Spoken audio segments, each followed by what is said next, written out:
नमस्कार, मैं अशोक कुमार पांडे और स्वागत है आपका टीसीएच पर। बांग्लादेश में चुनाव के नतीजे आ गए हैं और वहां पर जो कट्टरपंथी पार्टी थी जमाते इस्लामी, उसकी सरकार नहीं बन पाई है, बीएनपी की सरकार बनी है और भी बहुत सारी डिटेल्स हैं जो मैं बताऊंगा। लेकिन बांग्लादेश में बीएनपी की जीत पर या कहीं और सेकुलर ताकतों की जीत पर हम क्या खुश होंगे जब देश के अंदर हालत यह है कि इतिहास का एक प्रोफेसर एस इरफान हबीब, हमारे बड़े भाई, हमारे चैनल पर भी कई बार आ चुके हैं, मेरी किताब के विमोचन में भी वो थे और इरफान साहब से बहुत कुछ सीखा है मैंने। एस इरफान हबीब साहब कल दिल्ली यूनिवर्सिटी के बाहर एक कार्यक्रम में बोल रहे थे। खुले में कार्यक्रम था, खुले में आयोजन था, क्योंकि इस तरह के आयोजनों के लिए हॉल नहीं मिलता, तो खुले में बोल रहे थे। और कायरों ने, और कौन हो सकता है, एबीवीपी, आरएसएस और इस तरह के संगठनों के लड़के ही होंगे, और तो कोई ये काम कर नहीं सकता है। पीछे से उनके ऊपर पानी फेंका गया, डस्टबिन फेंका गया, लेकिन सर की हिम्मत देखिए कि बिना विचलित हुए जैसे भाषण दे रहे थे, बिना डरे वैसे ही भाषण देते रहे। तुम लोगों की हरकतों से हम डरने वाले नहीं हैं, लेकिन दुनिया में तुम्हारी बदनामी होती है और तुम्हारी नहीं, हमारे देश की बदनामी होती है। तो आप ही बताइए कि हमारे देश में जब इस तरह की ताकतें लगातार मजबूत हो रही हैं, जो दीपक, जिसने अपना नाम मोहम्मद दीपक बताया था, उसको मारने के लिए कोई 5 लाख, कोई 2 लाख रुपए देने की बात कर रहा है। वैलेंटाइन डे के पहले लाठियों की पूजा हो रही है। इंदौर की एक यूनिवर्सिटी में घुस के गुंडाई हो रही है। जब अपने देश में यह सब हो रहा है तो बाहर के मुल्कों में सेकुलरिज्म का क्या हाल है, कट्टरपंथ का क्या हाल है, यह बात करने का हमसे हक ही छीन जाता है। खैर, बात तो करनी होगी बांग्लादेश की राजनीति पर, बांग्लादेश के चुनाव पर, और कल पाकिस्तान में जो एक बहुत बड़ी घटना हुई है उस पर भी बात करनी पड़ेगी। तो बांग्लादेश के चुनाव में जीतने वाली पार्टी है बांग्लादेश नेशनलिस्ट पार्टी उर्फ बीएनपी। इनके खिलाफ जो सबसे बड़ी पार्टी थी वो थी जमाते इस्लामी बांग्लादेश, जिसको सिर्फ 50 सीटें मिली हैं। दो और पार्टियों की बात करनी पड़ेगी। एनसीपी जो था, जो छात्रों ने संगठन बनाया था अभी 2025 में ही, जब शेख हसीना को वहां से भागना पड़ा और सारा रिवॉल्यूशन जैसी स्थिति बनी थी, सड़कों पर बहुत ज्यादा तमाशा हुआ था, तो स्टूडेंट्स आगे आए थे। उन्होंने जो संगठन बनाया था एनसीपी, उसको सिर्फ और सिर्फ 5 सीटें मिली हैं। ऐसे ही वहां जो इस्लामिक आंदोलन एक संगठन है, उसको भी 1 सीट मिली है केवल, और खिलाफत मजलिस जो वहां पर है उसको 3 सीटें मिली हैं। यानी अगर जोड़ दें कि वहां की जो कट्टरपंथी ताकतें हैं उनको कुल मिलाकर 59 सीटें सिर्फ मिली हैं, जबकि बीएनपी को बहुत शानदार सीट मिली है। बीएनपी को अगर देखा जाए तो 299 में 150 के आंकड़े को पार कर चुके हैं, 200 के आंकड़े को पार कर चुके हैं। 209 सीटें बीएनपी ने जीती हैं, तो जाहिर है बीएनपी की सरकार बनना तय है। बीएनपी के बारे में थोड़ा सा जान लीजिए। बीएनपी दरअसल जियाउर रहमान साहब की पार्टी है। जियाउर रहमान आर्मी ऑफिसर हुआ करते थे, पाकिस्तान की आर्मी में थे। बांग्लादेश जब बना तो बांग्लादेश की आर्मी में उनको ऑफिसर बनना ही था। बांग्लादेश की आर्मी के बड़े अफसर थे जियाउर रहमान साहब। अब 1975 में जब शेख मुजीबुर रहमान की हत्या हुई, जिसके पीछे खूंखार मुश्ताक अहमद, जो उनकी पार्टी में था, उनका मिनिस्टर था, उसका नाम लिया जाता है, तो उस समय जियाउर रहमान का नाम भी आया था। जियाउर रहमान साहब जो थे, माना यह गया था कि आर्मी में जो लोग मुश्ताक अहमद के साथ थे उनमें यह भी शामिल थे। मुश्ताक अहमद भी आप जानते हैं ज्यादा दिन तक सत्ता में नहीं रह पाया, उसको भी हटा दिया गया रास्ते से, और वहां के एक आर्मी ऑफिसर जो हैं वो सत्ता में आ गए। बाद में उनकी भी हत्या हो गई और उसके बाद जियाउर रहमान सत्ता में आते हैं। सत्ता में आने के बाद उन्होंने चुनाव भी कराया। चुनाव पे बहुत सारे सवाल भी उठे।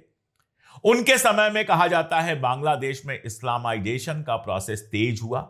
स्कूल के क्यूरिकुलम में बेसिक इस्लाम पढ़ाने की जो पद्धति है वो उन्हीं के समय में शुरू हुई। लेकिन बड़ा मजेदार इनका गेम था। एक तरफ माना यह जाता है कि शेख मुजीबुर रहमान के हत्यारों को विदेश भागने में इन्होंने मदद की, और दूसरी तरफ शेख हसीना को इन्होंने बांग्लादेश आने दिया। शेख हसीना आप जानते हैं, एक ही बेटी उनकी बची थी जो जर्मनी में थी। 2 बहनें थी, ये 2 बहनें बच गई थी, बाकी तो पूरा परिवार, शेख मुजीब के बेटे वगैरह सबको एक साथ साफ कर दिया गया था। तो इनके टाइम में शेख हसीना वापस आ पाई। ये भी एक मजेदार बात है। और इन्हीं के टाइम में शेख मुजीब के बहुत सारे हत्यारे भाग गए, देश के बाहर चले गए, जिनके ऊपर आरोप था और जिनको बाद में सजा हो सकती थी, वो सारे के सारे बाहर चले गए। अब जियाउर रहमान साहब भी लंबे समय तक नहीं रह पाए। बांग्लादेश में जो खूनी राजनीति चल रही थी उसका शिकार ये भी हुए और इनकी भी हत्या हुई थी। जियाउर रहमान साहब की भी हत्या हुई थी और उसके बाद इनकी बेगम जो है खालिदा जिया पॉलिटिक्स में आई थी, उनके नाम से आप लोग परिचित होंगे। खालिदा जिया और शेख हसीना, ये दो महिलाएं लंबे समय से बांग्लादेश की पॉलिटिक्स में डोमिनेट कर रही थी। कभी शेख हसीना चुनाव जीतती थी और कभी खालिदा जिया चुनाव जीतती थी। उनकी डेथ हो चुकी है अब, और उनके साहबजादे हैं तारिक रहमान। जब शेख हसीना प्रधानमंत्री हुआ करती थी उस समय तारिक रहमान का नाम बहुत इंपॉर्टेंट बन गया था वहां की सर्किल में, और तारिक रहमान के ऊपर करप्शन वगैरह के भी ढेर सारे आरोप लगे थे। इसीलिए शेख हसीना जब सत्ता में आती हैं तो तारिक रहमान बांग्लादेश से हिजरत कर जाते हैं, पलायन कर जाते हैं और इंग्लैंड में जाकर रहते हैं। लंबा अरसा उन्होंने 20 साल के आसपास, उन्होंने 18-20 साल लंदन में गुजारा और इन इलेक्शंस के ठीक पहले वो लौटकर वापस आए। ये तो वहां की पॉलिटिक्स, खास तौर पे मैंने हिंदुस्तानी लोगों के लिए बताई जो इतना ज्यादा नहीं जानते हैं वहां की पॉलिटिक्स को। तो ये जो बीएनपी है इसको आप सेंटर राइट कह सकते हैं। यानी ये पूरी तरह से कम्युनल संगठन तो नहीं है, कम्युनल पार्टी तो नहीं है, लेकिन सेंटर राइट है। ये दक्षिण की तरफ झुका हुआ है और इस पार्टी का पाकिस्तान के साथ हमेशा एक अच्छा तालमेल रहा है। जियाउर रहमान साहब ने जिस आदमी को प्रधानमंत्री बनाया था अपने जमाने में, वो राष्ट्रपति थे, वो बांग्लादेश आंदोलन के खिलाफ खड़ा था, पाकिस्तान के साथ खड़ा था। तो पाकिस्तान के साथ इनका एक अच्छा रिश्ता रहा है, लेकिन भारत के साथ भी इन्होंने कभी रिश्ते बहुत बिगाड़े नहीं, भारत के साथ भी इनके रिश्ते अच्छे रहे। अब इनके पैरेलल कौन खड़ा था? जमाते इस्लामी। जमाते इस्लामी के लीडर के जब बयान आ रहे थे कि हम हिंदुस्तान के साथ भी रिश्ता अच्छा करेंगे, अच्छे पड़ोसी की तरह हम रहना चाहते हैं वगैरह वगैरह, तो ही मुझे लग रहा था कि जो प्रो पाकिस्तान पूरा एक एजेंडा जमाते इस्लामी चला रही थी उसके समझ में आ गया है कि उसके नाम पर बहुत वोट मिलने वाले नहीं है।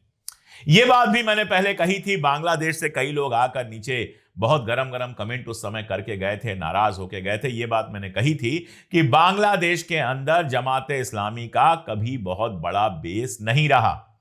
जो मेन स्ट्रीम पार्टियां हैं, बीएनपी और अवामी लीग, जिसको इस बार चुनाव नहीं लड़ने दिया गया, इन पार्टियों का वहां पर दबदबा रहा है। 70-80% वोट ये दोनों पार्टियां मिलकर लगातार लेती रही हैं। और मैं आपको बताऊं, अगर शेख हसीना की पार्टी को भी लड़ने दिया गया होता, अगर अवामी लीग भी ये चुनाव लड़ रही होती, तो बीएनपी भले नंबर 1 हो जाती, नंबर 2 पर अवामी लीग आती और जमाते इस्लामी को वही 10-12 सीटें मिलती जो पहले मिलती रही हैं। जो स्टूडेंट मूवमेंट था वो कितना पॉपुलर था, आप इसी बात से अंदाजा लगा सकते हैं कि एनसीपी जो पार्टी है उसको सिर्फ 5 सीटें मिली हैं। और जो सुपर कट्टरपंथी पार्टियां हैं, जो खिलाफत की बात करती हैं, खलीफा की बात करती हैं, खिलाफत मजलिस, उसको सिर्फ 3 सीटें मिली हैं। और इस्लामिक आंदोलन जिस पार्टी ने अपना नाम रखा उसको सिर्फ 1 सीट मिली है। तो एक बात तो बहुत क्लियर है कि बांग्लादेश की जनता सबके बावजूद उस कट्टरपंथ के साथ नहीं खड़ी है जिसका मुजाहरा लंबे वक्त से सड़कों पर लगातार किया जा रहा था। बंगाली जनता चाहे भारत की हो और चाहे बांग्लादेश की हो, स्वभाव से निर्मल होती है, स्वभाव से कोमल होती है, आर्ट को, कल्चर को पसंद करने वाली होती है और इसीलिए कभी उस तरह की कम्युनल नहीं होती है। इस जनता से, बांग्लादेश की जनता से यहां के लोगों को सीखना चाहिए कि हिंदुस्तान जो पूरी दुनिया में सेकुलरिज्म के लिए जाना जाता था, वहां ऐसे लोगों को सत्ता दे दी गई है जो एक प्रोफेसर के ऊपर हमला करते हैं, जो दीपक को मारने के लिए पैसों का ऐलान करते हैं, 2.5 लाख 5 लाख मुसलमानों की लिंचिंग करते हैं, दिन रात आकर गालियां देते हैं, लेकिन एप्स्टीन फाइल जैसे मुद्दे पर चुप हो जाते हैं क्योंकि उनके अपने मिनिस्टर का नाम आया है। सीखना चाहिए उनको कि कट्टरपंथ कितना भी शोर मचा ले, अपना रास्ता, बीच का रास्ता चुनना चाहिए जिसमें सभी लोग मिलजुल कर रह सकें। तो बांग्लादेश की जनता को मैं बधाई देना चाहता हूं, बांग्लादेश की जनता को मैं कांग्रेचुलेट करना चाहता हूं कि डेमोक्रेसी की तरफ उसने कदम बढ़ाए हैं। बीएनपी ने कट्टरपंथ को अपने तरीके से पाला है, यह मैं जानता हूं। मैं ये भी जानता हूं, इसीलिए मैंने कहा कि सेंटर राइट है, वो दक्षिण की तरफ झुकी हुई है, लेकिन उस दर्जा कम्युनल नहीं है जिस दर्जा बाकी पार्टियां थी। इस बात को समझना चाहिए। और मैं आज फिर कह रहा हूं, दोबारा दोहरा रहा हूं इसको, कि अगर आवामी लीग को भी चुनाव लड़ने की इजाजत मिली होती तो यह चुनाव और मजेदार होता और आवामी लीग मुख्य विपक्षी दल होती और या फिर सत्ता में होती। जो पूरा माहौल शेख हसीना के खिलाफ बनाया गया, जिसके पीछे अमेरिका का हाथ था, अमेरिका के पिट्ठू यूनुस को गद्दी पर बाद में बिठाया गया। यूनुस जाकर अमेरिका को बधाई दे आए थे, इस बात के लिए शुक्रिया कह आए थे, इस बात के लिए। अगर शेख हसीना चुनाव लड़ रही होती तो उनको बहुत शानदार सफलता मिलती। जो दुनिया भर में इमेज बनाई गई कि बांग्लादेश की जनता पूरी तरह से शेख हसीना के खिलाफ हो गई है, वो इमेज भी आज गलत साबित हो गई। अगर वो इमेज सही होती तो जनता उसके साथ जाती जिसने शेख हसीना को हटाया था, यानी कि जनता जाती जमात इस्लामी के साथ, एनसीपी के साथ, या फिर खिलाफत मजलिस के साथ, या फिर इस्लामिक आंदोलन के साथ। जनता इनके साथ नहीं गई। यह अपने आप में बहुत बड़ी खबर है। अब मैंने आपसे कहा था कि पाकिस्तान में एक बड़ी घटना हुई है, उसके बारे में भी मैं आपको बताऊंगा। अमेरिका के व्यापार प्रतिनिधि कार्यालय यानी ट्रेड का जो कार्यालय है, उसने डील के बाद एक नक्शा पेश किया था, एक नक्शा पोस्ट किया था ट्विटर पर, जिसमें जम्मू और कश्मीर, पूरे जम्मू और कश्मीर को भारत का हिस्सा बताया गया था। बाद में वो ट्वीट डिलीट हो गया। जब ट्वीट डिलीट हो गया तो यह सवाल उठा कि आखिर यह ट्वीट डिलीट क्यों किया गया। देखिए, कश्मीर को हिंदुस्तान अपना हिस्सा मानता है और पाकिस्तान के पास जो कश्मीर है उसको पाकिस्तान ऑक्युपाइड कश्मीर कहता है। पाकिस्तान पूरे कश्मीर को अपना हिस्सा मानता है और इसीलिए भारत के पास जो कश्मीर है उसको वो इंडिया ऑक्युपाइड कश्मीर कहता है। लेकिन इंटरनेशनली इंडिया एडमिनिस्टर्ड कश्मीर और पाकिस्तान एडमिनिस्टर्ड कश्मीर कहा जाता है। आमतौर पे यही वो लैंग्वेज है, यही वो भाषा है जो वैश्विक स्तर पर, ग्लोबल स्तर पर यूज की जाती है। अब अमेरिका ने यह नक्शा लगाया और इसमें कोई दिक्कत नहीं थी, वो भारत का नक्शा था। हटा क्यों, यह सवाल हमारे मन में भी हटा कि आखिर उस ट्वीट में क्या था कि उसको डिलीट कर दिया गया। अब जो खबर आई है वो चौंकाने वाली है। पाकिस्तान का दावा है कि उसने अमेरिका से कहा इस नक्शे को हटाने के लिए और उसके प्रेशर में नक्शे को हटा लिया गया।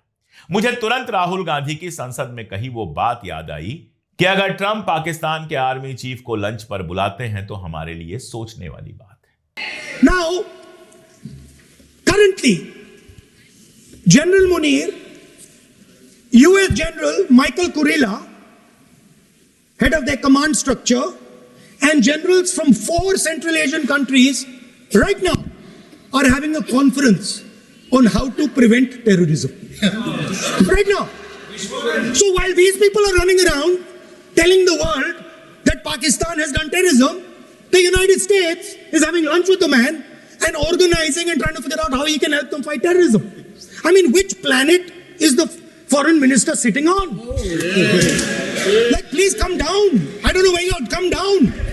तो मोदी जो दावा करते हैं कि ट्रंप मेरा दोस्त है, ट्रंप दावा करते हैं मोदी मेरा दोस्त है, लेकिन मोदी काम कर रहे हैं ट्रंप के कहने पे। खबर यह आ रही है कि नोटबंदी जो हुई वो अमेरिका के कहने पे हुई, ट्रेड डील पूरी की पूरी अमेरिका के हिसाब से हुई, ऑपरेशन सिंदूर ट्रंप का दावा है उसके कहने पर रुका। तो आप तो ट्रंप के कहने पे काम कर रहे हैं और ट्रंप पाकिस्तान के कहने पर आपका जो लीगल नक्शा है उस नक्शे को डिलीट कर दे रहा है। तो यह सवाल आपको खुद से पूछना पड़ेगा कि दोस्त है ट्रंप आपका या दुश्मन है।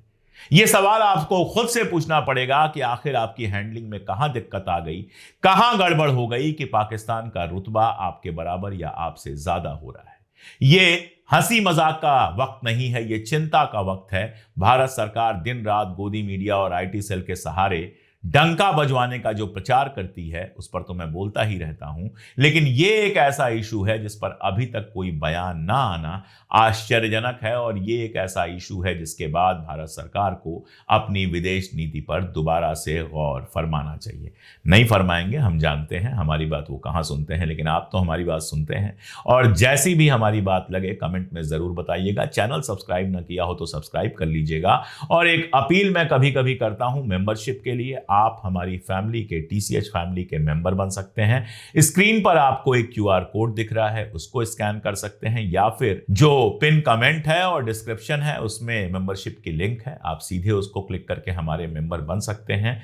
आप हमारी ताकत बनेंगे, मेंबर बनेंगे, तभी तो हमें वो हिम्मत मिलेगी कि हम कैमरे और सत्ता की आंख में आंख डालकर सच बोल पाए। आज के लिए इतना ही, बहुत शुक्रिया।